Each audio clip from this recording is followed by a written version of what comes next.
साथियों नमस्कार। स्वागत है आपका पीसीएस यात्रा के यूट्यूब चैनल पर।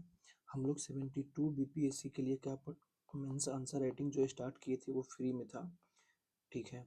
तो उसके दूसरे दिन का सेकेंड डे का आज उस क्वेश्चन को क्या करेंगे, हम लोग डिस्कस करेंगे, ठीक है। पीसीएस यात्रा का टेलीग्राम चैनल ज्वाइन कर लीजिएगा। तो उसमें जो टॉपिक था हमारा परमानेंट सेटलमेंट था, उसके बाद रैयतवारी सिस्टम था, उसके बाद महलवाड़ी सिस्टम था। अब इसमें हमें क्या पढ़ना है इस टॉपिक में, यह क्या था, कहाँ लागू हुआ था, कब लागू हुआ था, किसने लागू किया था, इसके बाद इसके रीजन्स क्या थे, इसके प्रभाव क्या पड़े। इतने में ये सारे टॉपिक खत्म हो जाएंगे। यहाँ से क्वेश्चन आपके 8 मार्क्स के बन सकते हैं, ठीक है। तो इसलिए यह, चलिए पहला क्वेश्चन देखते हैं। पहला क्वेश्चन क्या है, भारत में अंग्रेजों द्वारा शुरू की गई अस्थाई बंदोबस्त और रैयतवारी बंदोबस्त की तुलना करते हुए उसका अंतर बताना है। उसके साथ ही भू राजस्व प्रणाली ने कृषि समाज और समग्र आर्थिक व्यवस्था को किस प्रकार प्रभावित किया। ये वाला पार्ट जो आप देख रहे हो, सेकेंड वाला पोर्शन जो आप देख रहे हो, हमने क्वेश्चन में नहीं दिया था। हमने क्वेश्चन में सिर्फ दिया था कि भारत में अंग्रेजों द्वारा शुरू की गई अस्थाई बंदोबस्त और रैयतवारी बंदोबस्त की तुलना करना है बस, ठीक है। क्योंकि 8 मार्क्स में इतना ही आएंगे, लेकिन अभी हमें कुछ और यहाँ पर दिखाना है, इसलिए इसको अभी यहाँ पर क्वेश्चन में ऐड कर दिया है। देखिए क्वेश्चन को कैसे बनाना है, सबसे पहले बताना है कि जो भू राजस्व बंदोबस्त है उसके बारे में थोड़ा बता देना है। भू राजस्व बंदोबस्त में एक अस्थाई आ जाएगा आपका, एक रैयतवारी आ जाएगा और तीसरा आ जाएगा महलवारी। उसके बारे में बताना है। फिर इन दोनों में अंतर, अंतर कैसे बताना है, अंतर में क्या होता है, उसकी विशेषताएं होती है, जो एक में होगा दूसरा में नहीं होगा, या फिर तुलनात्मक अध्ययन तरह से प्रस्तुत कर देना है। उसके बाद यहाँ तक आपको जो क्वेश्चन दिया गया है वो यहाँ तक खत्म हो जाएगा, यहाँ तक में यह खत्म हो जाएगा। डायरेक्ट उसके बाद निष्कर्ष लिखेंगे। लेकिन इसमें जो एक्स्ट्रा पार्ट है कृषि समाज और अर्थव्यवस्था पर उसके प्रभाव, उसको भी हम लोग देख लेंगे, ठीक है। चलिए देखिए क्या था, भू राजस्व संग्रह को अधिकतम करने का, यह प्रशासनिक नियंत्रण स्थापित करने का अंग्रेजों का क्या था, एक कारनामा था। अंग्रेजों का यह एक भू राजस्व प्रणाली था। अस्थाई बंदोबस्त 1793 में बंगाल, बिहार, उड़ीसा और जो बनारस का कुछ क्षेत्र था, फिर कर्नाटक वाले में लॉर्ड कर्नवालिस द्वारा शुरू किया गया। इस तरह से इसकी भूमिका को हम लोग खत्म करेंगे। फिर रैयतवारी बंदोबस्त और थॉमस मुनरो द्वारा, क्योंकि हमें महलवाड़ी पर नहीं लिखना है यहाँ पर, क्वेश्चन में आपका सिर्फ रैयतवाड़ी और अस्थाई ही पूछ रहा है, ठीक है। अब इसके अंतर बताने के लिए, अंतर बताने का 2-3 होता है। एक होता है ऐसे लिखेंगे, अस्थाई बंदोबस्त में ये चीजें थी जबकि रैयतवाड़ी बंदोबस्त में ये चीजें थी। लेकिन सबसे अच्छा क्या होता है उसका मतलब लिखने का तरीका, इस तरह से टेबल बना दीजिए, ठीक है। चूंकि हमें विशेषता के आधार पर बताना है, तो टेबल बना के विशेषताएं क्या क्या देंगे, परिचय देंगे, इसका कवर कहाँ कहाँ था, इसमें भूमि का स्वामित्व कौन कौन था, इस तरह से। तो अस्थाई बंदोबस्त 1793 में कर्नवालिस से स्टार्ट किया था, रैयतवाड़ी 1820 में थॉमस मुनरो द्वारा। उसी प्रकार से इसका कवरेज 19% कहाँ कहाँ था, बंगाल, बिहार, उड़ीसा, वाराणसी। और जो कर्नाटक, मद्रास क्यों दे दिया, कर्नाटक होना चाहिए, कर्नाटक का उत्तरी वाला पोर्शन, ठीक है। फिर जो रैयतवाड़ी था 51% पर था, मद्रास, बॉम्बे और कर्नाटक का कुछ भाग। ये कर्नाटक तो नहीं था, ठीक। फिर भूमि का स्वामित्व देखेंगे, तो इसमें जमींदार जो होते थे वंश के क्रम में, जैसे कि मैं हूँ, फिर बेटा, फिर पोता, इस टाइप से स्वामी होते थे। और यहाँ पर किसानों को स्वामी के रूप में मान्यता दिया गया, ठीक है। यहाँ पर अंतर क्या था, राजस्व संग्रह करने में जमींदार वसूल करते थे और यहाँ पर किसान सीधे रैयत मान लिया जाता था, एक गांव के मुखिया टाइप, उन्हीं के द्वारा वसूल किया जाता था। अंतर सिर्फ इतना था। फिर देखिए इसके आय का हिस्सा 10/11 हिस्सा अंग्रेजों को दे दिया जाता था और 1/11 हिस्सा जमींदारों को। चूंकि वॉइस थोड़ा सा क्लियर नहीं होगा क्योंकि मैं बाहर से वीडियो बना रहा हूँ, ठीक है, इसलिए वॉइस थोड़ा ध्यान रखिएगा। जो इसके आय का हिस्सा है 10/11। अब हमें यहाँ पर यह पता नहीं था कि हम कितना कमा रहे हैं। हो सकता है कोई 50 केजी उपजा रहा हो, कोई 100 केजी उपजा रहा हो, और जो जमींदार हो 50 केजी को 20 केजी बता दे और 100 केजी को 80 केजी बता दे। तो यहाँ पर एक्स्ट्रा जमींदार की क्या हो जाती है, 20 केजी कमाई हो जाती है। क्योंकि यहाँ पर ये कंफर्म नहीं किया गया था कि आपको कितने कितने कमाई में कितना लेना है, डायरेक्ट कह दिया गया था कि 10/11 हिस्सा अंग्रेज के पास जाएगा और 1/11। तो इस तरह से क्या हुआ, अंग्रेजों का तो घाटा होने लगा ना, क्योंकि यहाँ पर क्या हो जा रही है, यहाँ पर 30 केजी का क्या हो गया, 20 केजी जब बता दिया तो 30 केजी का क्या हो गया, जमींदार को मुनाफा हो गया कि नहीं हो गया, मतलब रिश्वत टाइप, घूसखोरी समझ लीजिए, घूसखोरी नहीं, भ्रष्टाचार, सॉरी, ठीक है। और यहाँ पर अतिरिक्त फसल उत्पादन का 50% ब्रिटिश को देना पड़ता था, ठीक है। फिर टैक्सेशन की बात करते हैं, तो इसमें टैक्सेशन निश्चित था, यानी 10/11 अंग्रेजों को, 1/11 जमींदारों को। और यहाँ पर माप के आधार पर कि आपके पास कितनी भूमि है, कितने समय में आप उपजा रहे हो, ठीक है, इस आधार पर यहाँ पर टैक्स लगता था। फिर आगे बात करते हैं, जब अगर डिफॉल्ट करते हो, यानी कि आप अंग्रेजों को राजस्व ले जाकर नहीं देते हो, तब क्या सिचुएशन आती है, यह देखना है। तो उस समय, उस स्थिति में आपकी जमींदारी खत्म कर दी जाएगी, ठीक है। इसी में आया था सनसेट लॉ। सनसेट लॉ का मतलब होता है कि आपको मान लो इस डेट तक, एक एग्जैक्ट डेट तक, शाम के 4 बजे तक राजस्व दे देना है, वरना आपकी जमींदारी खत्म हो जाएगी। इसी को बोलते हैं हम लोग सनसेट लॉ, यही खत्म कर दिया जाता था। और वही रैयत बारी में क्या होता था, किसानों को राजस्व का भुगतान करने के लिए विवश करना किया गया, वे कर्ज के जाल में फंसते चले गए, यहाँ पर ऐसी बातें होती थी। और जैसे ही आप डेट ट्रैप में फंसोगे, एक समय आएगा कि सारी जमीन आपको कोलेट्रल यानी कि गिरवी रखना पड़ जाएगा, ये वाली स्थिति किसानों के पास आती थी, ठीक है। यहाँ पर बिचौलिया यानी कि अस्थायी बंदोबस्त में बिचौलिया देखते हैं, तो बिचौलियों के रूप में सामंतवाद का उदय हुआ, जमींदारों के पदानुक्रमण की स्थिति बनी रही, का निर्माण हुआ, ठीक है, मतलब बनी रही, आगे बढ़ता गया। और वहीं रैयत बारी में क्या हो गया, राजस्व अधिकारी जिसको हम लोग आर ओ बोलते हैं, और इसी आर ओ को बनने के लिए हम लोग समझते हो ना कितनी कठिनाइयाँ करनी पड़ती है बीपीएससी के थ्रू, प्रीलिम्स मेंस इंटरव्यू, खैर जो भी। तो यहाँ पर ये लोग किसानों का शोषण करते थे। तो आपका क्वेश्चन ये था यहाँ तक 8 नंबर का।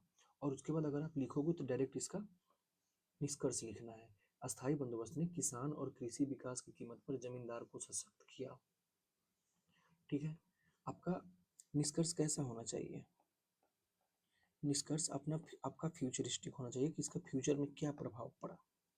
वहीं रैयतवारी बंदोबस्त किसानों पर बोझ डाला, ठीक है, गरीबी बढ़ी, विद्रोह की स्थिति उत्पन्न हुई, किसानों का समृद्धि नहीं हुआ, इस प्रकार से औपनिवेशिक आर्थिक पतन में योगदान दिया, ठीक है। और आगे फिर आंदोलन के लिए प्रेरित भी किया, चूंकि सरकार के प्रति क्या हो गया, लोगों में आक्रोश फैलने लगा था। अगला क्वेश्चन, अगला पॉइंट है कि इसका प्रभाव क्या पड़ा। तो नेक्स्ट क्वेश्चन में है क्या प्रभाव, यहाँ पर मैं एक्स्ट्रा तो नहीं दे दिया, एक मिनट, नेक्स्ट क्वेश्चन कहाँ गया, ये रहा, हाँ।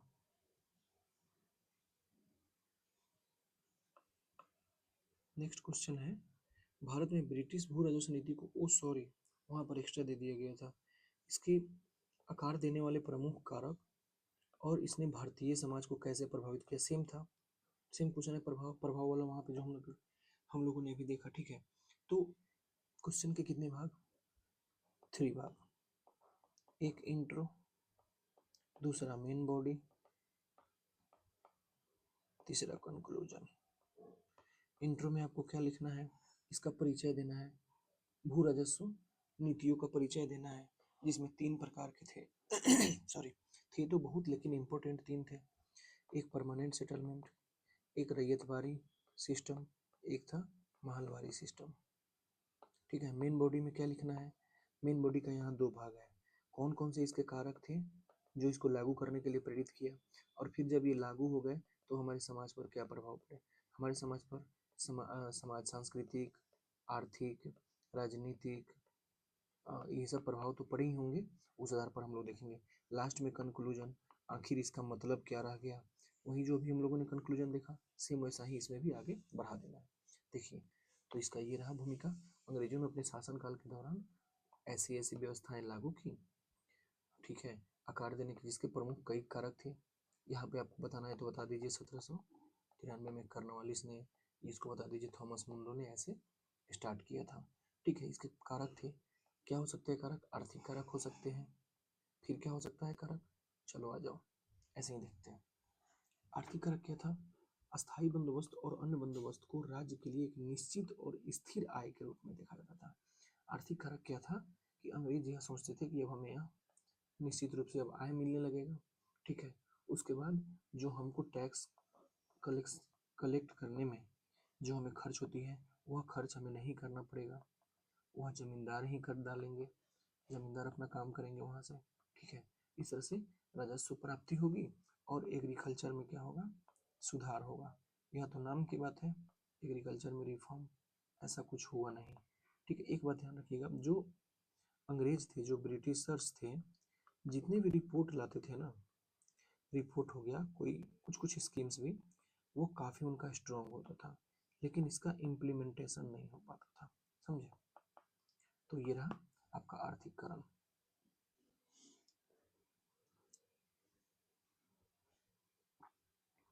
फिर इसका रीजन था कि हम संपूर्ण भारत पर क्या करें, आर्थिक रूप से विजय प्राप्त करें, ठीक है।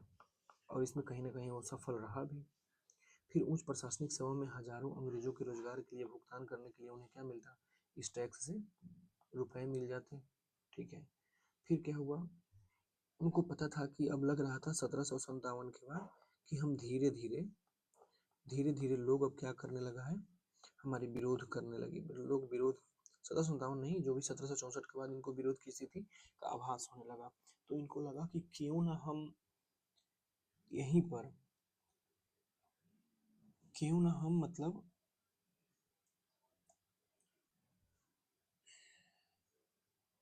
इंडिया में ही इंडिया के लोगों को क्या कर दें, एक वफादार लोग बनाए, ठीक है। तो वफादार इन्होंने बड़े बड़े लोगों को बनाने की कोशिश की, जो जमींदार बनाए इन्होंने।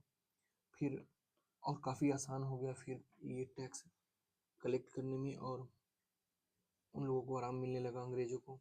फिर कृषि प्रधान भारतीय समाज चुकी हैं, इसलिए एग्रीकल्चर पर ऐसी व्यवस्थाएं की गई, ठीक है। क्योंकि मैक्सिमम टैक्स किससे मिलता था, एग्रीकल्चर से ही मिलता था, ठीक। फिर उसके बाद क्या क्या, भारत एक बाजार है, बहुत बड़ा बाजार है, ठीक है। हाँ, यहाँ से कुछ माल ले जाकर क्या करना है, हमें इंग्लैंड में बना देना है, उसको उचित वस्तु बनाना है और फिर भारत में लाकर क्या करना है, बेचना है। इस प्रकार से आयात निर्यात शुल्क लगाकर फिर अपनी स्थिति को और मजबूत करना। युद्ध और प्रशासन के बोझ के लिए जो भी उनको खर्च होते थे, इस टैक्स के रुपए से मिलने की उनको आभासी स्थिति पैदा हो गई। इस वजह से वो क्या किए,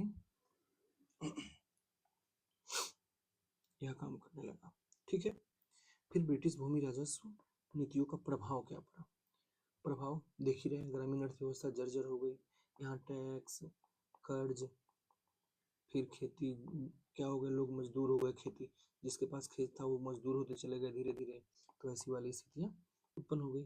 फिर क्या हुआ, खाद्यान्न फसल नकदी फसल की ओर, चूंकि ब्रिटिशर्स को ये लगता था कि मान लो आज ये लोग धान उगा रहे हैं, धान का हम क्या करेंगे, इससे अच्छा हम यहाँ पर क्या उगवा लेते हैं, चलो नील उगवा लिए, इसकी जगह पे हम लोग बैंगन उगवा लिए, मतलब कुल मिलाकर व्यापारिक, जिससे हमें कैश की प्राप्ति हो, व्यापार।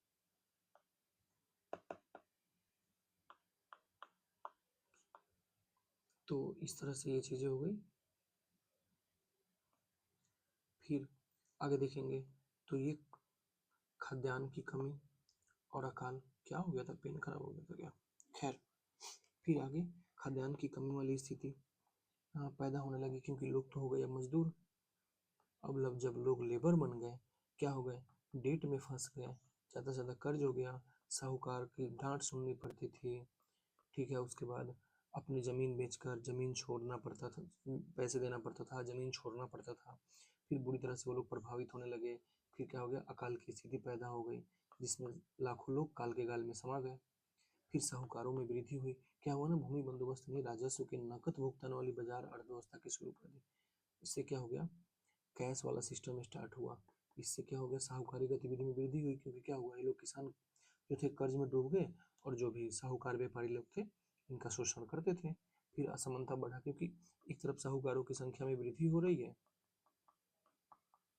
दूसरी तरफ मजदूरों की संख्या में वृद्धि हो रही है।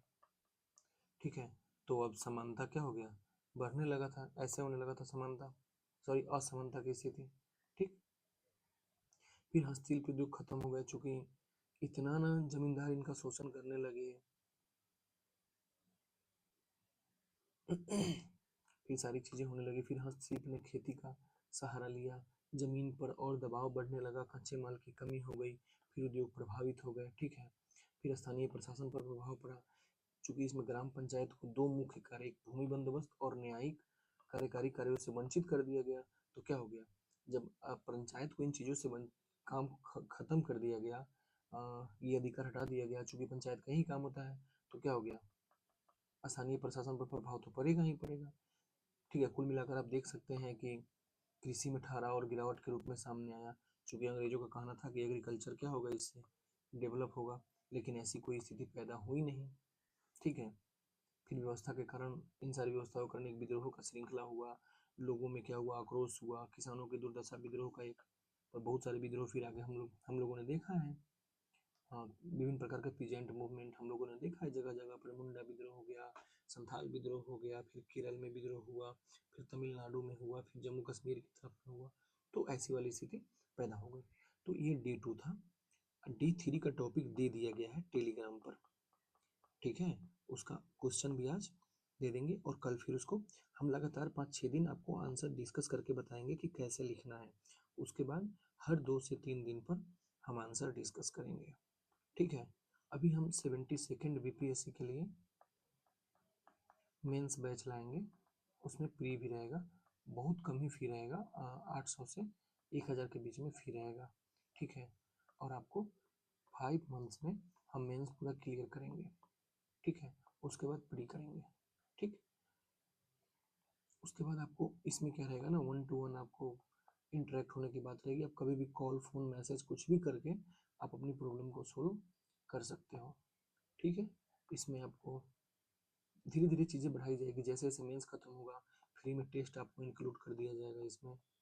जो टेस्ट अभी 71st के लिए पैसे से मिलेगा, वो पेड रहेगा, वह आपको फ्री में इंक्लूड कर दिया जाएगा, तो ये आपको फायदा होगा। ठीक है, तो ज्वाइन कीजिए आप हमें। Thank you.